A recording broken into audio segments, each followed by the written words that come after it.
And we are getting set here on Breakfast for Formula One world champion Lewis Hamilton. His car is here already.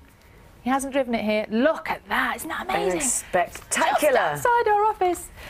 The man himself will be joining us on the sofa just after 8 o'clock, 2 days after winning motorsport's biggest prize. Yeah, so if people want to send in questions they want asked, they should email them or go on our Facebook page. Let us look And at that's that car. not the one that won in Abu Dhabi, is it? No, that's not the very one. It's the same sort. One of the many. Very similar. There's more than one, but I can tell you the engineers have been outside already, chamois leather out, polishing it. I'm not even kidding. That car is polished to perfection. And you are going to be allowed to sit in it, are you? Well, we'll see whether I fit in it first, shall we? You will. Yeah, all right. I'm not sure. Look forward to that. Thanks very much. Really looking forward to that. Thanks, Sam. After 8 o'clock, Yeah. he's going to be super. Lewis Hamilton, world champion, joins us now. And Lewis, there's something we all want to say. Congratulations. Congratulations. Well done. Superb job, well done. How are you feeling now? I feel amazing. Apart from it's a bit early, but otherwise I feel great. I flew back yesterday, and yeah, I'm on top of the world. Yeah, it must have been in a bit of a daze really since then. Definitely, yeah. I mean, you know, it's been a long year. It's been a long time coming. It's been 6 years to try and get this championship. So, yeah, at the moment, just enjoying it, you know, enjoying the ride. I wonder, lots of questions from people writing in this morning. Some of them saying, at what moment did you think, right, I've got this in the bag? Was it from the start when you got to that first bed ahead of Nico Rosberg, or was it later on in the race? It was literally the last 2 corners. Really? Yeah. I mean, the last lap, I remember starting the last lap, and, you know, obviously I heard about the issue that happened on the other car, and you never know when it's going to happen, and it could just catch you, you know, by surprise. So I was pushing in that last lap. I could see people in the grandstands starting to stand up, and I was like, just keep it together, keep it together. And it came around the last 2 corners, and that's when I really realised, wow, you know, it's really, we've made it. You know? Lewis, I want you to watch this with us because you haven't watched this yet, have you? I haven't. I haven't seen any of it. No. You haven't seen this moment. You know, What's it like to watch now? I mean, I remember that, you know, running into, I saw my family as soon as I came in, and, you know, that, I mean, so blessed to have them all there, and the support from my team. I mean, what an amazing experience it's been being in this team. You know, I remember when I chose to come to this team. Do you always kiss people with your helmet on? No, only Nicole. But as I said, you know, this team, what they've done is just incredible. So I feel really proud to be a part of it all. Take us a little bit through the day, because I understand that what your family, they were coming, but you didn't know that they were going to be there that day. I didn't, no. Basically, you know, all year long, over the years, they've come to plenty of races, and this season I was like, this is the one chance I have. You know, they've got the best car. I want to make sure I'm just focused. And, you know, obviously when you have people there, sometimes you're constant. You know, when you're working, you're thinking, I've got these people waiting. I've got family waiting for me. I want to get to them. So I was like, let me just keep my head down. And I woke up. I didn't really sleep very long on Saturday night. It was the worst night's sleep ever. I couldn't get out my mind of all the different scenarios that could happen. And I got up, went for a run, which I'd never done on a Sunday before a race. And there was a long wait till the race. This was only 6 a.m. Had a massage, had breakfast, and the family surprised me then. And then I went to the track, and really surprising. I had a really good feeling. You said you thought to yourself, this is my best chance of getting a second title. That sort of implies that you're not so optimistic about getting a third title. Oh, no. It's just in the moment, you know, every year you hope and pray that you have a great car. But not every year you get that, and you know, this is the first year, as I said, in 6 years that I've had a car to win the championship, and I know that every race I just had to be 100%. I couldn't let it slip at all, because I know Nico was on it and wanted it just as much. Not as much as me, but almost as much.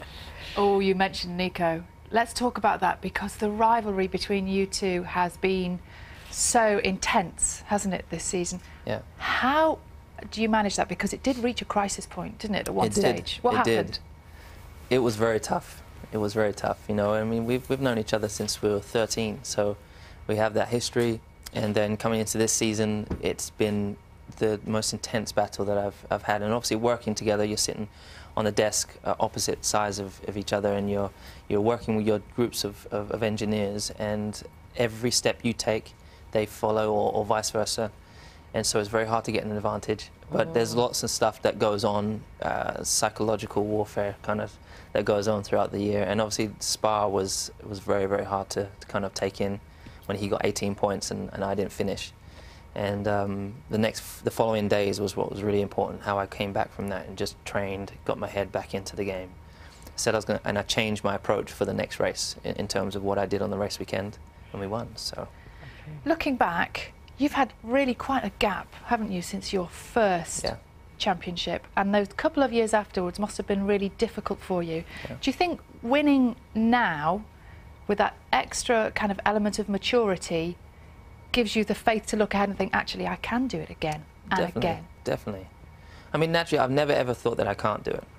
You know, every year you prepare in the same way. You think, you know, you always have that belief as a driver that you are the best and that you can achieve anything.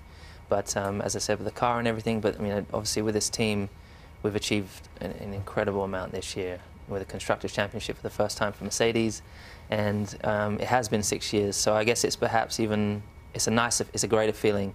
If you do it back to back, as some have done in the past, perhaps it's not as special as it is. You know, this has been a long journey. It feels like the first time.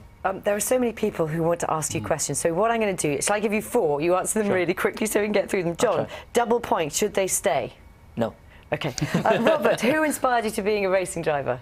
Ayrton Senna. Okay. Antonella, how would you describe your 2014 season using 3 words? That you can broadcast on television Saturday. You can have 1 word if you want. Unreal. Okay, that's good. Peter, are drivers ever frustrated by team control overruling them? For sure. There you go, brilliant. Part of it. Someone else is saying, what kind of a driver are you when you're actually in a normal car on the road? Well, I don't actually drive too often on the road. It's only when I'm at home. When I go back home, I actually ride a motorbike most of the time. Ah. Okay. You ever been done for speeding? On the car many years ago when I was younger. Yeah. I haven't for a long time. But no. Yeah. So, particularly when I'm here, when I go back and visit my family, I do drive up to go and visit my mum and my sister and that.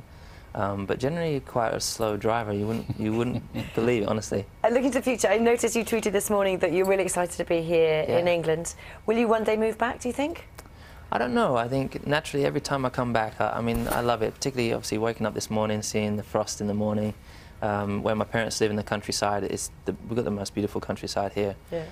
But I think with the way I live at the moment, I'm traveling all the time, and when I get back and see the seaside, I love that. So I think for now, and I know I don't have a family now, so maybe even really quickly, #1 driver next season in your team for sure. Yeah, well, yeah, I've got #1, but I'll always be number 44. God. I want to keep number 44 on the car. That's my number since I started, so I want to keep that. Brilliant. Lewis, great pleasure to have you with us. Congratulations once again. Thank you so much. So many people very proud of you. Thanks a lot. And thank you for bringing in the car as well. No, can we have a go with it later? No. Those are my favourite answers to the questions.